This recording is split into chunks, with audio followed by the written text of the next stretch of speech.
ਅੱਜ ਜਿਹੜੀ ਅਸੀਂ ਇੱਥੇ ਮੀਟਿੰਗ ਕੀਤੀ ਹੈ, ਇਸ ਮੀਟਿੰਗ ਦਾ ਮੇਨ ਏਜੰਡਾ ਇਹ ਹੈ ਕਿ ਪਿਛਲੇ ਦਿਨਾਂ ਦੇ ਵਿੱਚ 12 ਤਰੀਕ ਨੂੰ ਦਿੱਲੀ ਦੇ ਵਿੱਚ ਇੱਕ ਵੱਡੀ ਮੀਟਿੰਗ ਐਸਕੇਐਮ ਦੀ ਹੋਈ ਹੈ।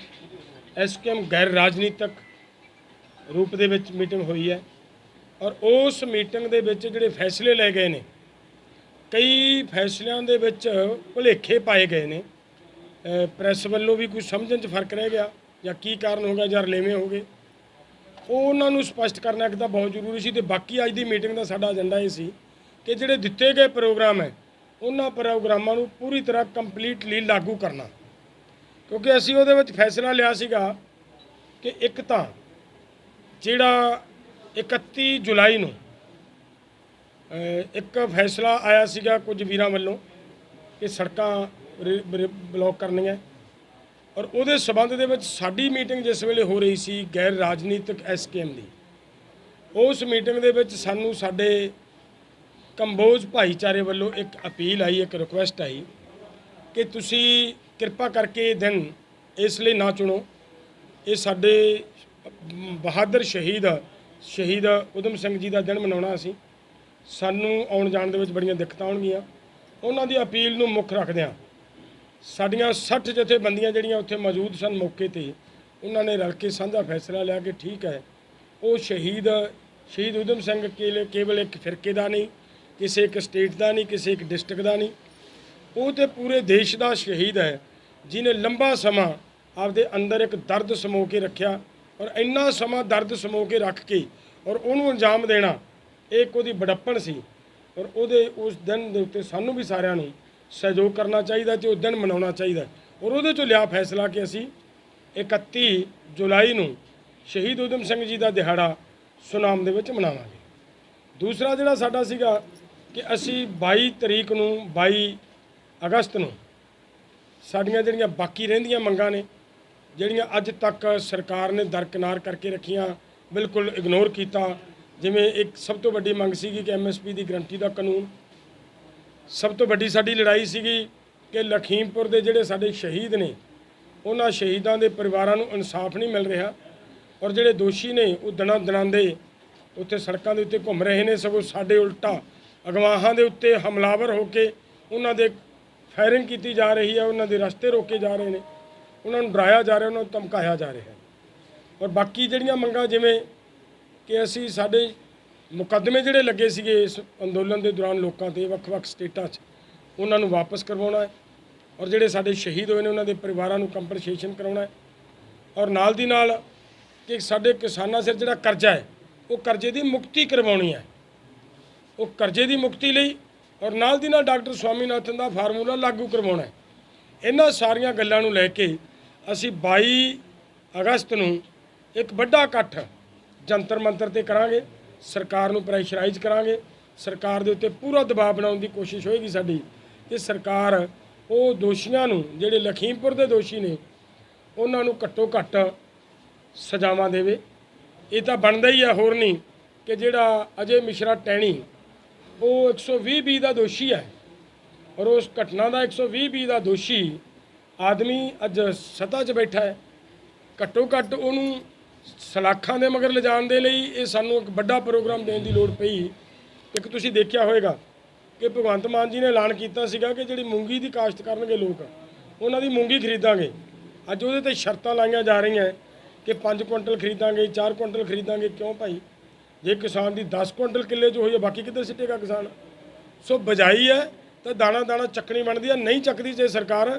ਤੇ ਆਉਣ ਵਾਲੇ ਦਿਨਾਂ ਦੇ ਵਿੱਚ ਅਸੀਂ ਪੰਜਾਬ ਸਰਕਾਰ ਦੇ ਖਿਲਾਫ ਵੀ ਮੋਰਚਾ ਖੋਲਾਂਗੇ, ਖੋਲ੍ਹਣ ਲਈ ਮਜਬੂਰ ਹੋਵਾਂਗੇ। ਔਰ ਇਹ ਸਾਰੀਆਂ ਗੱਲਾਂ ਨੂੰ ਲੈ ਕੇ ਅਸੀਂ ਇਹ ਪ੍ਰੋਗਰਾਮ ਦਿੱਤਾ ਸੀਗਾ, ਉੱਤੇ ਆਏ ਹਾਂ। ਨਾਲ ਇਹ ਗੱਲ ਜਿਹੜੀ ਕੁਝ ਖਬਰਾਂ ਗਲਤ ਤਰ੍ਹਾਂ ਦੀਆਂ ਛਪ ਰਹੀਆਂ ਸੀ, ਉਹਨੂੰ ਕਲੀਅਰ ਕਰਨਾ ਬਹੁਤ ਜ਼ਰੂਰੀ ਸੀ, ਕਿਉਂਕਿ ਅਸੀਂ ਜਿਹੜਾ ਸੰਯੁਕਤ ਕਿਸਾਨ ਮੋਰਚਾ, ਆ ਜਿਹੜੇ ਲੋਕ ਬੈਠੇ ਨੇ ਗੈਰ ਰਾਜਨੀਤਿਕ ਸੋਚ ਵਾਲੇ ਬੈਠੇ ਨੇ, ਇਹ ਤੁਹਾਨੂੰ ਸਾਰੀ ਪ੍ਰੈਸ ਨੂੰ ਪਤਾ ਹੈ ਕਿ ਜਿਹੜਾ ਸੰਯੁਕਤ ਕਿਸਾਨ ਮੋਰਚਾ ਸੀ ਉਹ ਪੂਰੀ ਤਰ੍ਹਾਂ ਇੱਕ ਫੈਸਲਾ ਲੈ ਕੇ ਚੱਲਿਆ ਸੀ ਕਿ ਗੈਰ ਰਾਜਨੀਤਿਕ ਰਹੇਗਾ। ਕਿਸੇ ਪੋਲੀਟੀਕਲ ਲੀਡਰ ਨੂੰ ਕਿਸੇ ਸਟੇਜ ਤੇ ਨੇੜੇ ਨਹੀਂ ਲੋਕਾਂ ਨੇ ਆਉਣ ਦਿੱਤਾ। और मोर्चा जितया भी इसे करके गया कि मोर्चे का अंदरूनी भाव ਜਿਹੜਾ ਸੀ ਉਹ ਗੈਰ ਰਾਜਨੀਤਿਕ ਸੀ, ਗੈਰ ਰਾਜਨੀਤਿਕ ਰੱਖਣ ਦੀ ਸੋਚ ਨਾਲ ਚੱਲਿਆ ਸੀ। ਸੋ ਅੱਜ ਅਸੀਂ ਉਸ ਸੋਚ ਨੂੰ ਲੈ ਕੇ ਚੱਲੇ ਹੋਏ ਹਾਂ। ਦੇਸ਼ ਦੀਆਂ 60 ਜਥੇਬੰਦੀਆਂ ਇੱਕ ਥਾਂ ਤੇ ਇਕੱਠੀਆਂ ਹੋ ਗਈਆਂ। ਔਰ ਮੈਂ ਫਿਰ ਬੇਨਤੀ ਕਰਾਂ ਕਿ ਜੇਕਰ ਕੁਝ ਲੋਕ ਇਹਦੇ ਤੋਂ ਭੜਕ ਚੁੱਕੇ ਨੇ, ਉਹਨਾਂ ਨੂੰ ਵੀ ਅਸੀਂ ਅਪੀਲ ਕਰਾਂਗੇ ਕਿ ਉਹ ਗੈਰ ਰਾਜਨੀਤਿਕ ਲਾਈਨ ਨੂੰ ਫੜਨ, ਉਹਨੂੰ ਛੱਡਣ। ਉਹ ਜਿਹੜੇ ਲੋਕ ਦੋਸ਼ੀ ਨੇ, ਜਿਹੜੇ ਲੋਕਾਂ ਨੇ ਇਲੈਕਸ਼ਨ ਲੜ ਚੁੱਕੇ ਨੇ, ਜਿਨ੍ਹਾਂ ਦੀ ਭਾਵਨਾ ਹੀ ਇਲੈਕਸ਼ਨ ਲੜਨ ਦੀ ਹੈ, ਉਹਨਾਂ ਨੂੰ ਇਸ ਮੋਰਚੇ 'ਚੋਂ ਪਾਸੇ ਰੱਖ ਕੇ ਜਿਹੜੇ ਲੋਕ ਗੈਰ ਰਾਜਨੀਤਿਕ ਸੋਚ ਰੱਖ ਕੇ ਚੱਲਣਾ ਚਾਹੁੰਦੇ ਨੇ, ਉਹ ਕਿਰਪਾ ਕਰਕੇ ਇਸ ਮੋਰਚੇ ਦੇ ਵਿੱਚ ਆਉਣ। ਇਸ ਮੋਰਚੇ ਨਾਲ ਰਲ ਕੇ ਆਪਾਂ ਸਾਂਝੇ ਤੌਰ ਦੇ ਉੱਤੇ ਇਹ ਲੜਾਈ ਨੂੰ ਅੱਗੇ ਲੜ ਸਕੀਏ। ਤਾਂ ਇਹ ਸਾਡੀਆਂ ਮਤਲਬ ਜਿਹੜੀਆਂ ਮੇਨ ਭਾਵਨਾਵਾਂ ਨੇ। ਜਿਵੇਂ ਤੁਸੀਂ ਦੇਖਿਆ ਹੋਵੇਗਾ, ਮੋਰਚੇ ਦੇ ਵਿੱਚ ਜਿਹੜੇ ਵੱਡੇ ਦੋਸ਼ੀ ਉਹ ਲੋਕ ਬੈਠੇ ਨੇ, ਜਿਨ੍ਹਾਂ ਨੇ ਸਮੇਂ ਦੇ ਉੱਤੇ ਸਰਕਾਰ ਨੂੰ ਬੈਕਡੋਰ ਤੋਂ ਗੱਲਬਾਤ ਕੀਤੀ ਔਰ ਇਹ ਕਹਿ ਕੇ ਕਿ ਕੇਵਲ ਇੱਕ ਕਾਨੂੰਨ ਵਾਪਸ ਕਰ ਦਿਓ, ਇੱਕ ਦੇ ਉੱਤੇ ਕਮੇਟੀ ਬਣਾ ਦਿਓ, ਇੱਕ ਨੂੰ ਸਟੇਟਾਂ 'ਤੇ ਛੱਡ ਦਿਓ। ਤੋ ਜੀ ਇਹ ਜਿਹਾ ਕੁਝ ਕੀਤਾ ਗਿਆ ਜਿਹੜਾ ਬਿਲਕੁਲ ਲੋਕਾਂ ਦੀਆਂ ਭਾਵਨਾਵਾਂ ਦੇ ਉਲਟ ਸੀ। ਔਰ ਅਜਿਹੇ ਲੋਕਾਂ ਦੇ ਲਈ ਸਾਨੂੰ ਇਸ ਵੇਲੇ ਬਹੁਤ ਗੰਭੀਰਤਾ ਨਾਲ ਸੋਚਣਾ ਪਏਗਾ ਕਿ ਕੀ ਉਹ ਮੋਰਚੇ ਦੇ ਵਿੱਚ ਰੱਖਣ ਦੇ ਕਾਬਿਲ ਨੇ। ਉਹਨਾਂ ਲੋਕਾਂ ਦੇ ਉੱਤੇ ਕਾਰਵਾਈ ਕਰਨੀ, ਉਹਨਾਂ ਲੋਕਾਂ ਨੂੰ ਮੋਰਚੇ 'ਚੋਂ ਬਾਹਰ ਕੱਢਣਾ, ਇਹ ਬਹੁਤ ਜ਼ਰੂਰੀ ਹੈ। ਔਰ ਉਹਨਾਂ ਲੋਕਾਂ ਦੇ ਤੁਸੀਂ ਇੱਕ ਗੱਲ ਹੋਰ ਬੜੀ ਵੱਡੀ ਨੋਟ ਹੋਈ ਹੋਏਗੀ, ਸਾਡੇ ਕੋਲ ਚਿੱਠੀਆਂ ਨੇ ਬਹੁਤ ਸਾਰੀਆਂ।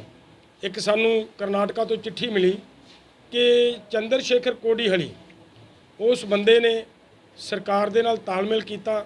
ਉਹਨੇ ਕਿਹਾ ਕਿ ਅਸੀਂ 3000 ਕਰੋੜ ਦੀ ਗੱਲਬਾਤ, ਆਹ ਚਿੱਠੀ ਹੈ, ਇਹ ਚਿੱਠੀ ਦੇ ਰਾਹੀਂ ਕੀਤੀ ਗਈ ਹੈ। 3000 ਕਰੋੜ ਦੀ ਗੱਲ ਹੋਈ ਹੈ ਔਰ 3000 ਕਰੋੜ ਇਸ ਲਈ ਦਿੱਤਾ ਜਾ ਰਿਹਾ ਹੈ ਕਿ ਮੋਰਚਾ ਚਕਵਾ ਦਿਓ, ਕਿਉਂਕਿ ਬੀਜੇਪੀ ਲਈ ਬੜੀ ਸਿਰਦਰਦੀ ਬਣਿਆ ਹੋਇਆ ਸੀ। ਸਰਕਾਰ ਇਹ ਸੋਚਦੀ ਸੀ ਕਿ ਕਿਸੇ ਨਾ ਕਿਸੇ ਤਰੀਕੇ ਨਾਲ ਅਗਰ ਇਹ ਮੋਰਚਾ ਚੱਕਿਆ ਜਾਏ ਤਾਂ ਸਾਨੂੰ ਉੱਤਰਾਖੰਡ, ਯੂਪੀ ਦੀ ਇਲੈਕਸ਼ਨ ਜਿੱਤਣੀ ਆਸਾਨ ਹੋ ਜੇ, ਨਹੀਂ ਤਾਂ ਉੱਥੋਂ ਬੁਰੀ ਤਰ੍ਹਾਂ ਸਫਾਇਆ ਹੁੰਦਾ ਨਜ਼ਰ ਆ ਰਿਹਾ ਸੀ। ਔਰ ਉਹਦੇ ਲਈ ਉਹਨਾਂ ਨੇ ਜਿਸ ਤਰ੍ਹਾਂ ਦੀ ਵੀ ਗੱਲਬਾਤ ਕੀਤੀ। ਔਰ ਇੱਥੇ ਸਾਡੇ ਲਈ ਇੱਕ ਬਹੁਤ ਵੱਡਾ ਪ੍ਰਸ਼ਨ ਹੈ ਸੰਯੁਕਤ ਕਿਸਾਨ ਮੋਰਚੇ ਦੇ ਉੱਤੇ ਕਿ ਇੱਥੋਂ ਜਿਸ ਤਰੀਕੇ ਦੇ ਨਾਲ ਮੋਰਚਾ ਚੱਕਿਆ ਗਿਆ, ਜਿਸ ਕਾਹਲ ਦੇ ਨਾਲ ਮੋਰਚਾ ਚੱਕਿਆ ਗਿਆ, ਇਹ ਜ਼ਰੂਰ ਵਿਚਾਰਨਾ ਬਣਦਾ ਹੈ ਕਿ ਜੇਕਰ ਉਸ ਬੰਦੇ 'ਤੇ ਕਾਰਵਾਈ ਹੋ ਸਕਦੀ ਹੈ, ਉਹ ਜਥੇਬੰਦੀਆਂ ਕਰ ਸਕਦੀਆਂ, ਤਾਂ ਫਿਰ ਇੱਥੇ ਤਾਂ ਉਹ ਕੰਮ ਹੋਇਆ ਹੈ ਮੋਰਚਾ ਚੱਕਣ ਵਾਲਾ। ਤਾਂ ਸਾਨੂੰ ਇਹਨਾਂ ਸਾਰੀਆਂ ਉਹਨਾਂ ਲੋਕਾਂ ਨੂੰ ਅੱਜ ਪਛਾਣ ਕੇ ਮੋਰਚੇ ਦੇ ਵਿੱਚੋਂ ਬਾਹਰ ਕੱਢ ਕੇ ਸੱਚਾ ਸੁੱਚਾ ਮੋਰਚਾ, ਜਿਸ ਭਾਵਨਾ ਦਾ ਮੋਰਚਾ ਲੋਕ ਚਾਹੁੰਦੇ ਨੇ, ਉਹ ਜਿਹਾ ਲੈ ਕੇ ਉਹ ਆਉਣ। ਅਸੀਂ ਉਹਨਾਂ ਨੂੰ ਬਿਲਕੁਲ ਵੈਲਕਮ ਕਰਾਂਗੇ। ਜਿਹੜੇ ਵੀ ਲੋਕ ਗੈਰ ਰਾਜਨੀਤਿਕ ਉਸੇ ਸੋਚ ਦੇ ਉੱਤੇ ਚੱਲਣਾ ਚਾਹੁੰਦੇ ਨੇ, ਉਹਨਾਂ ਨੂੰ ਅੱਜ ਵੀ ਅਸੀਂ ਨਾਲ ਲੈ ਕੇ ਚੱਲਣ ਲਈ ਤਿਆਰ ਹੈ। ਲੇਕਿਨ ਜਿਹੜੇ ਲਾਈਨ ਨਖੇੜ ਕੇ ਲੈ ਗਏ ਨੇ ਕਿ ਅਸੀਂ ਰਾਜਨੀਤੀ ਕਰਨੀ ਹੈ, ਉਹ ਉਹਨਾਂ ਦੀ ਮਰਜ਼ੀ, ਉਹਨੂੰ ਅਸੀਂ ਜ਼ਬਰਦਸਤੀ ਤਾਂ ਮੋੜ ਨਹੀਂ ਸਕਦੇ। ਲੇਕਿਨ ਮੋਰਚਾ ਜਿਹੜਾ ਚੱਲੂਗਾ ਉਹ ਪੂਰੀ ਤਰ੍ਹਾਂ ਮਤਲਬ ਗੈਰ ਰਾਜਨੀਤਿਕ ਚੱਲੇਗਾ ਔਰ ਗੈਰ ਰਾਜਨੀਤਿਕ ਚਲਾਵਾਂਗੇ।